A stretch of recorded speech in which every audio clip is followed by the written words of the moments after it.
We're talking about all the cards in Sapphire for the first chapter. Why? Because we want to know what cards are what. We want to revisit them as the new sets come out. We want to refresh our brains, our minds, and we want to know the cool combos. Starting up with Ariel. She's making a comeback. She's there. She's spicy. She's ready to work when it happens, and it has a flounder on this card, so that's pretty cool. This little box here was also on a Magicka Dispel card, and wow, there's just so much lore packed in this one piece of art. Incredible. The Who's It collector. Look at the stuff. When you play an item, you may ready this character. You want thingamabobs? I got 20. And I'm about to blow your mind from the lore cast. If this looks like a book, it means it's direct from the source. The flavor text is direct from the anime. Wow. And if it looks like a different blob, then they made it up. And if it looks like a song, then it's a song. I don't know. She's a 3/3, so she can survive a bit of stuff. She's a 4-cost uninkable. Yikes. But she's got some support with the new Heroes medal. I'll put that right here. And Eye of Fates, which is also in this set. Like, you can make this thing quest for a lot. You can make her quest for like 3 or whatever.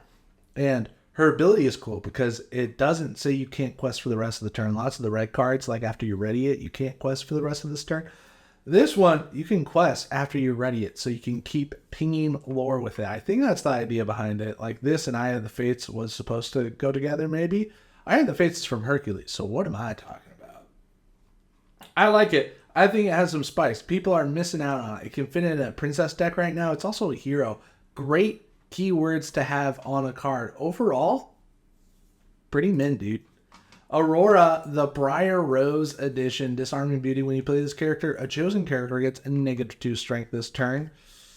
Unplayable. It comes with the starter decks, and that's why it's here.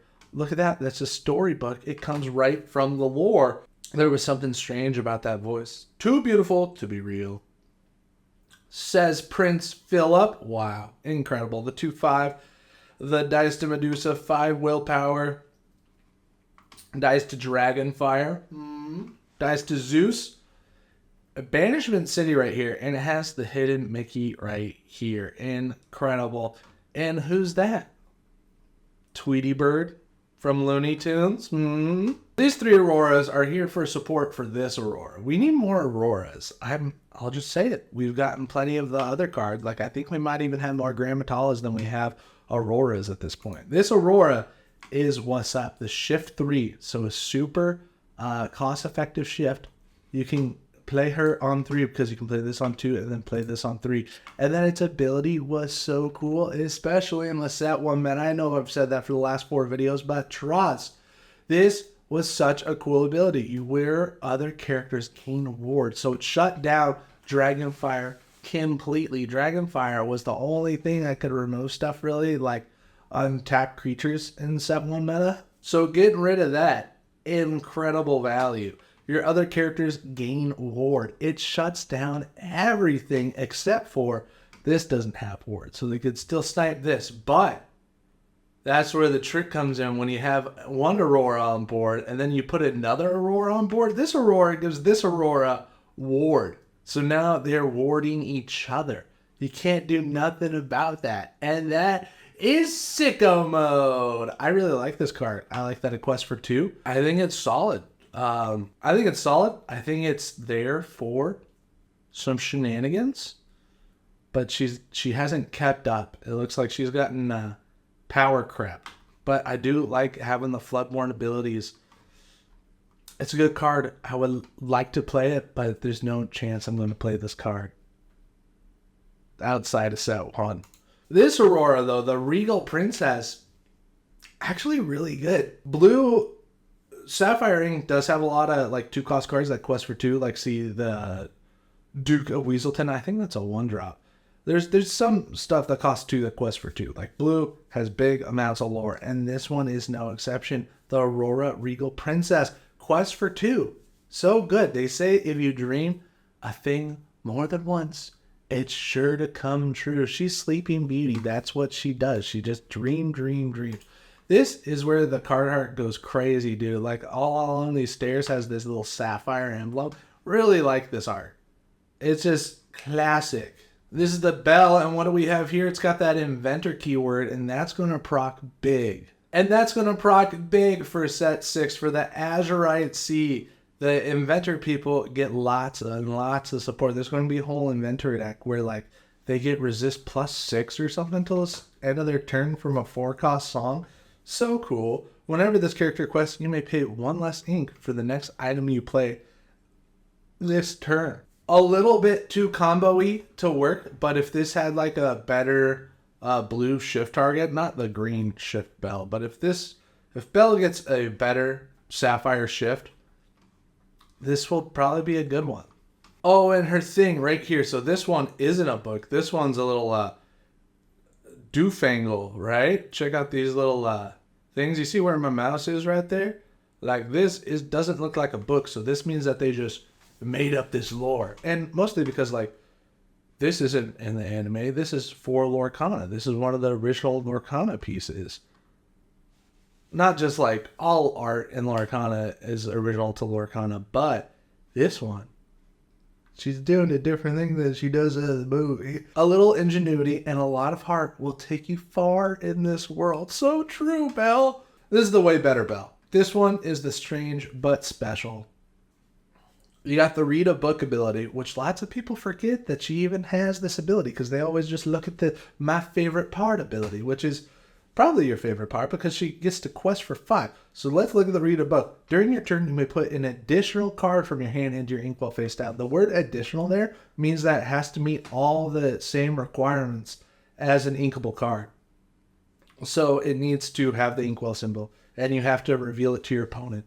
And then you put it into your inkwell face down. You don't get to choose any random card. That's why Tipo is so cracked right now. And she's got the my favorite part ability. While you have 10 or more cards in your inkwell, this character gets +4 lore. She quests for 5. You can get it with a dime too.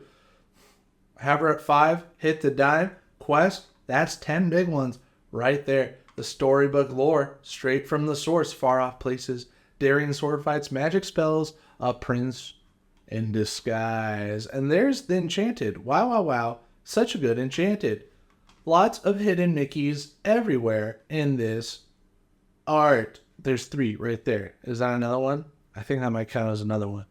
$200. Chief Tui, the respected leader, storyboard, mentor, and king. He's got the support ability. You can always rely on the strength of those who love you. This was cool in a blue Mufasa deck where like Mufasa is banished, and then you reveal the top card. Boom! Chief Tui, quest for 3, not really removable. Only has the 3 strength, so you know what that means. It can be ice blocked, and then taken out with Brawl, right? The respected leader. And this card is one of the only cards that you can tell is first edition, because the first edition cards won't have the word another here. It'll just say add their strength to chosen character this turn. But when they like reprinted the first set, they added the word another there to specifically this card and a lot of other cards that have the support keyword. They made sure to put another word in there. So this one, when I see, I always buy because I'm hoping that I'm going to get first edition ones, and the first edition ones, they might be worth 10 cents instead of 9 cents. Donald the Duck strutting his stuff. He's got that inventor keyword, and that's important because of the new set that's going to be coming out. He's got Ward. Underrated ability, in my opinion. If you got Ward, you're set, dude. It's quest for 2. It's got that goat power. Walk smarter, not harder. That's what's up. This is a solid artwork. A solid card. Nearly unplayable. Flounder, the voice of reason's got a little shark in the background there. Excitement, adventure, danger lurking around every car. The 1/2/2, the pure vanilla, the best card in all of Lorcana. Too bad it doesn't have a hidden Mickey that I found yet. Maybe there's a hidden Mickey somewhere. And the thing about this card is that we have well over 200 of these things. So that's pretty cool. We've been buying out the flounders secretly, not so secretly. We post videos when we buy out more flounders. But you already know that we got well over 200 of these. And that's cool. I like Flounder. We'll just leave it at 200 there. Grandma Tala is a card that we should talk about. The Storyteller. I'll be with you. When this character is banished, you may put this card into your ukulele face down and exert it. In the first chapter, this was one of your primary ways to ramp. Oh, I guess One Jump Ahead and Fishbone was also in this set. So there was lots of ramping in the first set, and that was great. But this art, we're just going to zoom in and premiere right now, but like, check it out. It's like, it almost looks fake. Overall, a great card. Basically, you put it down, you quest for it, and then they're going to run into it. And if they run into it, you get an ink. And if they don't, you get to quest it again. It's a win-win. You can even throw this card into one of your opponents, like challenge yourself, and then boom, you're into your inkwell and you've done a damage to somebody. It's overall a good value, but has fallen off lately. But she's still pretty good. Tipo might be the better card for the 2 ramp because it's right away, where Grandma Tala is kind of a long con because you can't get it that turn. I guess you could if you blurple it. If you put it with the Rush Cogsworth, then you'd have to play it on 3. And then what's the point? I don't know. I think Grandma Storyteller has maybe fallen off a bit. But she's still not fallen off in here. My heart. I gotta see what this foil price used to be, because I think it used to be a crazy card. Look at this 1 year graph. It was hitting up to 30 cents. That's not the foil. The foil version, yeah, the foil version was crazy. The foil version was like $2, almost $3. Now it's down to 130. You get it for about $2 after shipping and stuff. Solid. Moana, is there something that you want to tell me? Grandma Tala, is there something that you want to hear? And she's got little manta rays right over there, and that's lovely. And those clouds, those are crazy. Those are Loki horns, huh? Wow. Sapphire Hades, the Infernal Schemer. Is there a downside to this? Probably not. When you play this character, you may put chosen opposing character into their player's inkwell face down. It is the Sapphire removal if we've ever seen it. Super good. Can quest for 2 and can remove one of your opponent's things, but it gives them added juice. So not always the best thing, but if you got to remove something, you got to remove it, and this is how you got to do it in blue. Is that another Matthew Robert Davies card? Incredible. Jasmine, she's disguised. 3 cost, 3/3. Love to see it. Try to understand. I've never done a thing on my own. I've never had any real friends. I've never even been outside the palace walls. But joke's on her, she gets to go everywhere with Aladdin into a whole new world. She quests for 2, and she's here to be a shift target. Other than that, unremarkable. But she can shift onto this Jasmine right here, which is okay with me. The shift 3, so you play that one on 3. Shift her on turn 4. When you play this character, and whenever she quests, you remove up to 2 damage from each of your characters. I think this pairs well with the Pabby. I think that this might be a little secret sauce. She's not only a princess, she's also a queen. She's both of them. Princess decks are gonna pop off. This card is what's up. Who's she waving to? We might never know. There are tons of Maleficents in the first set, which makes sense. She's a good villain. She really is. This one is the Storyborn, so it comes straight from the storybook. The Princess Shalanti, grown grace and beauty, beloved by all who know her. But before the sun sets on her 16th birthday, she shall prick her finger on the spindle of a spinning wheel. No way. I'm just noticing Diablo there right now. I'm not even kidding. I thought that was part of her cloak. I thought it was kind of messed up. That is the bird, dude. That is Diablo, the devoted herald, right there. I can't believe it. I've seen this card so many times. I've played Lorcana since August of 2023. I've looked at this card hundreds of times. Never seen the Diablo there. I'm not even capping right now. This is crazy. That's Diablo. Wow, wow, wow. No way. Oh, wait, this one has Diablo on it. You're absolutely kidding me. It's got it right there. He's the bird. I swear I've never seen this. And this is the dragon form. I'm freaking out right now. This is so sick. And then this one is straight from Lorcana because it doesn't have the open storybook. This one has the little doofangles. She had no invitation and needed no introduction. Look at her. No way. This one has a Diablo on it too. I promise I'm not even being a goofy goober. I did not see that was a Diablo in her hand. I thought it was just a little spell thing, dude. This is crazy. I have one of those. What? That's so sick, dude. You're kidding me.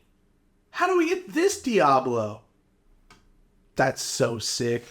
Like I was saying, this one fits well into the Blue Fossa deck because, boom, Mufasa gets banished. You top deck Maleficent. She comes out. Boom.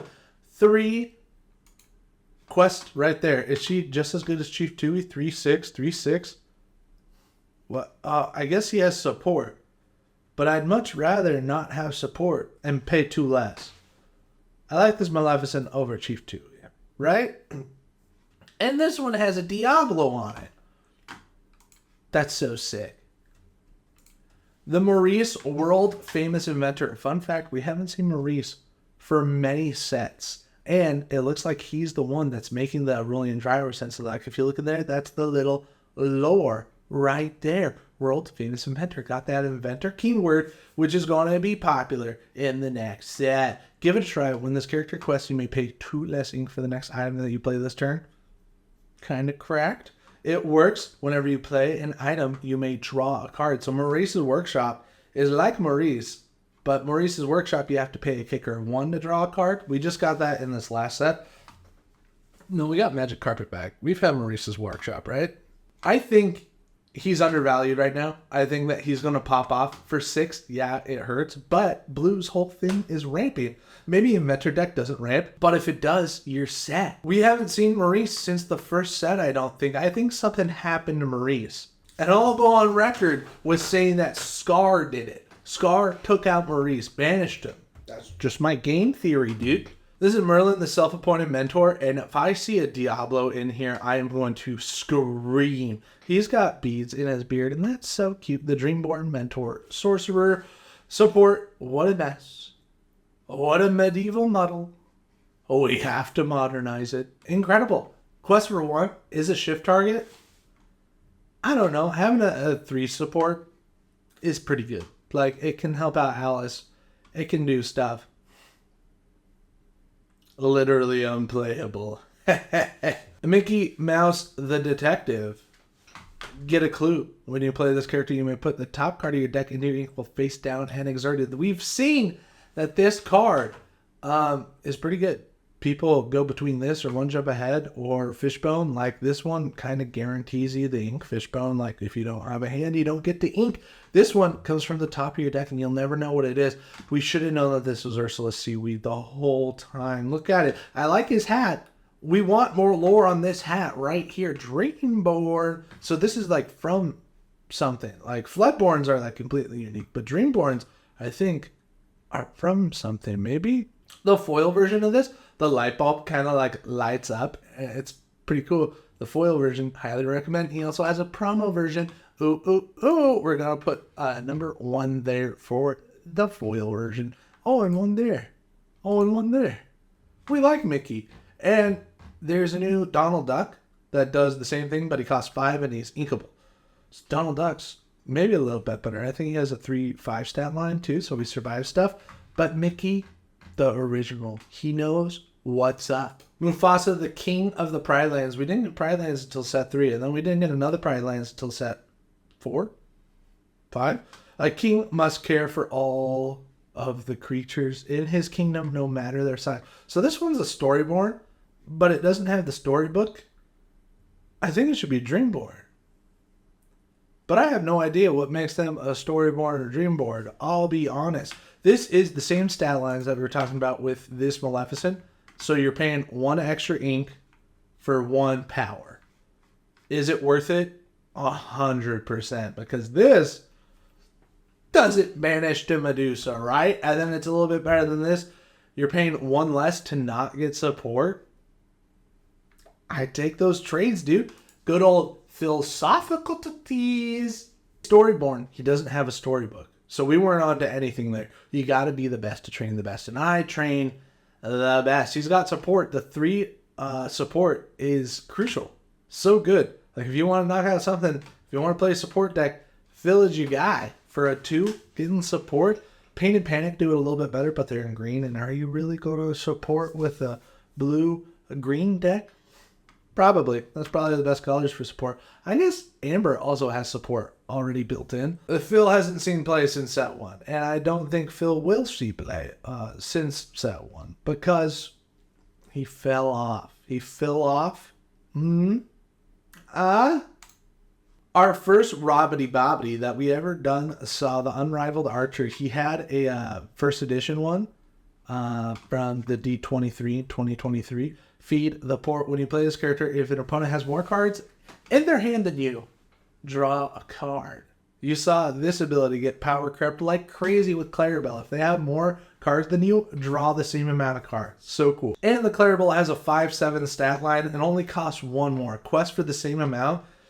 It's just too good. During your turn, this character has evasive. That's the only thing that this got over the Clarabelle. But you don't even need it. Robin Hood, Unrivaled Archer, kinda not the best. But it has a special place as the first Robbity Bobbity. This one has a storybook and he's storyborn. We never rob. We just sort of borrow a bit from those who can afford it.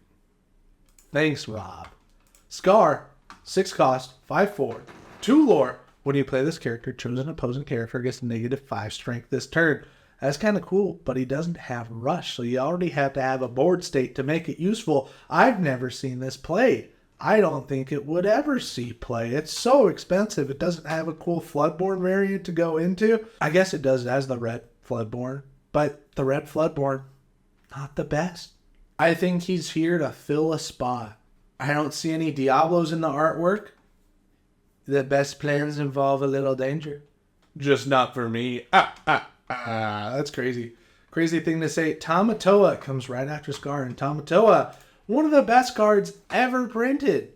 If you don't have 2 copies of Tamatoa and you're playing competitively, I highly recommend that you pick up at least 2 copies of Tamatoa, because I think he'll always go in blue decks, like a blue item decks for the closeout. This thing can get up to so many lore. I've seen people quest with him for 19 lore in 1 turn, for 20 lore in 1 turn, for, check it out, 36 lore in 1 turn. They quest for 19 and then they tap a lucky dime and then get the other 19. 38. Tamatoa can do some crazy things. I think this card might be nerfed eventually because it's just so good. It's got so many abilities. This character gets +1 lore for each item you have in play. How are you going to get more items? His ability literally just makes him even better when you play this character and whenever he quests. So it's not only when you play this character, it's whenever he quests. You want to turn an item card from your discard to your hand. Incredible. I think they might nerf this eventually to whenever you quest and not when you play this character. Like, if there's something up for errata, it might be Tamatoa eventually. Or just do a banless and don't errata cards like you did to Bucky. But that's just my opinion. Triton, 7 cost, 5/9. Isn't it because I said so enough of a reason? But he's supposed to be talking to, like, Sebastian here, huh? But Sebastian's terrible and an Amber and a 4-cost Stinger. Triton, real bad. I think this was the most amount of willpower that we ever saw in a card until the next set when we got a 10 willpower card. But Triton, real bad. Check this out. You're paying 1 ink more. Oh, I guess you get 3 willpower and a strength, but you lose a lore. It's like he falls into these vanilla cards like this, and that Maleficent, but he's just worse. Like, he's not doing cool things. He's not going to change the game for you. He's not going to change the tide, even though, like, he's the king of the seas, right? The Sea King. There's a Pokemon named Sea King that evolved from Goldeen. Incredible. Develop your brain. One of the best cards. in all of Lorcana. Look at the top 2 cards of your deck. Put one into your hand and the other on the bottom of your deck. This is straight from the lore. Knowledge, wisdom. That's the real power, says Merlin. The artist of this card posted their process, and all this was 3D rendered. You can fully go around this mountain of books and stuff. It was cool to see how they made this card. I like it a lot just because I saw the other part of it. Look at all the blue swirly stuff. So good. Hit Sapphire. So good. Is that a bolded word? Wow. We're learning so much today. We're going to bump this up to 2 copies in our collection. If it's not broke, it's 3 costs uninkable. So yuck. But it's there to kind of try to help Tomato return an item from your discard to your hand. What are you returning? There's not a lot of stuff that you wanted to return at this point in the game. Now with Popsicles and Force Spheres, you want to get those back because those let you draw a card. But paying 3 to play a Popsicle for another 1, it's a lot. Final verdict on if it's not broke, kind of Elriz, dude. Let It Go, the 5 cost, inkable song. So good. It's Hades' ability on an action card. Put a chosen character into the player's ink while face down and exert it. And this is for getting top 128 at 2,000 player tournaments and top 128, yeah. Wow, that's expensive. So cool. It's just throwing snowballs and a little Mickey. Ooh. Oh, a little Mickey. Oh, a hidden Mickey. So good. Lots of cards you'll see when they have an action or song card, it'll match up to this. It'll be, if the character has an ability that the action card does, it'll be, from the same IP. But this one is Hercules and Frozen, and they're not from the same IP. And that's a little bit different, and we like it. Let It Go, a solid card altogether. One Jump Ahead is one of the best ramping cards in all of existence. The foil version's up to almost $6. That's crazy. You can sing this on 2, and you can play this on 2 if you want. You just got to decide what you're going to do. Put the top card of your deck into your ink while face down and exert it.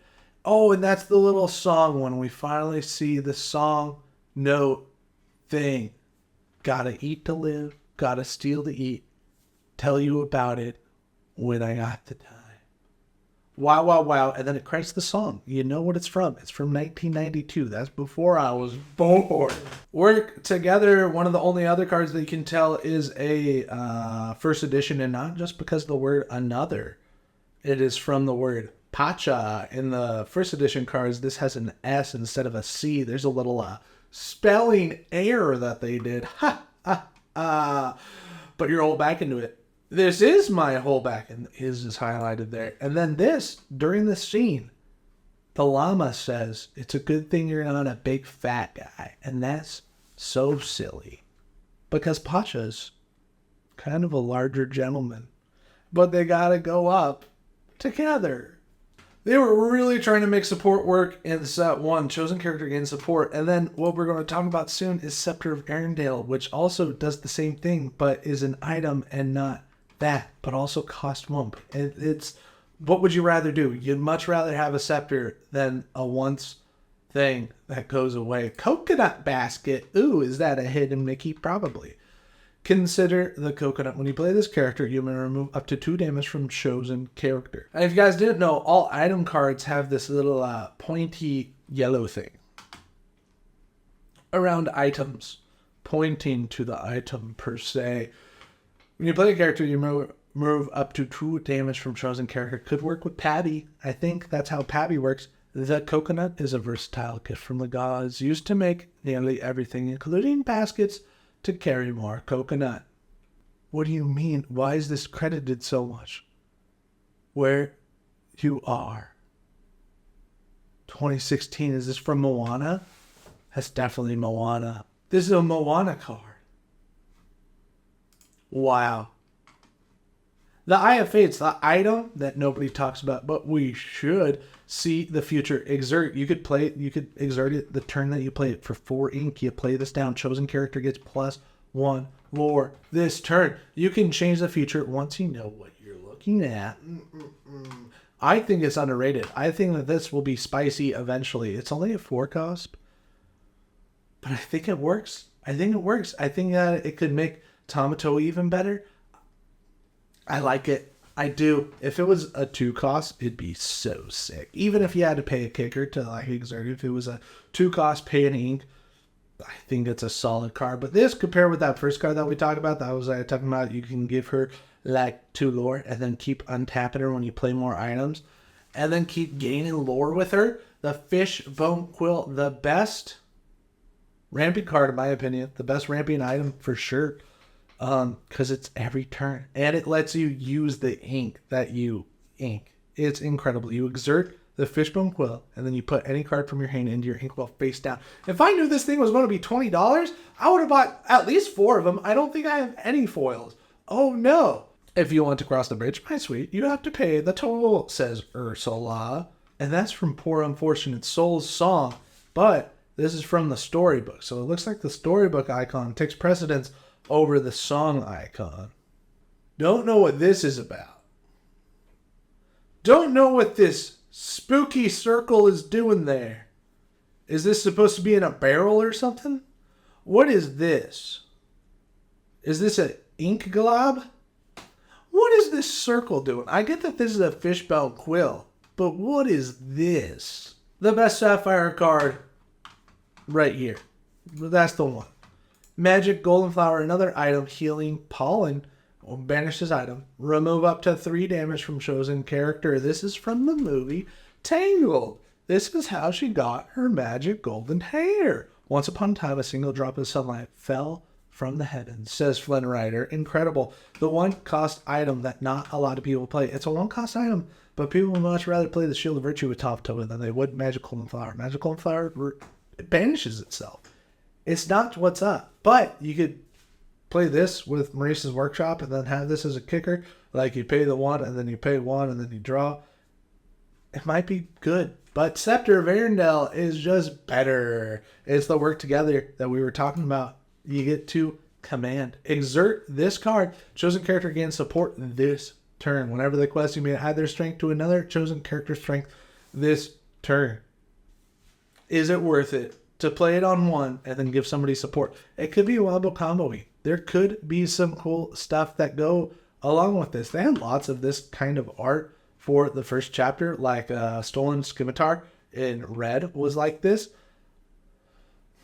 I think Dinglehopper is like this, like it's just showcasing the item. I think that's how items work, like it just showcases the item. But this one feels like it's presented on a pillow, like that's how we chose to see it. They have lots of other Arendelle things, specifically one more Arendelle thing.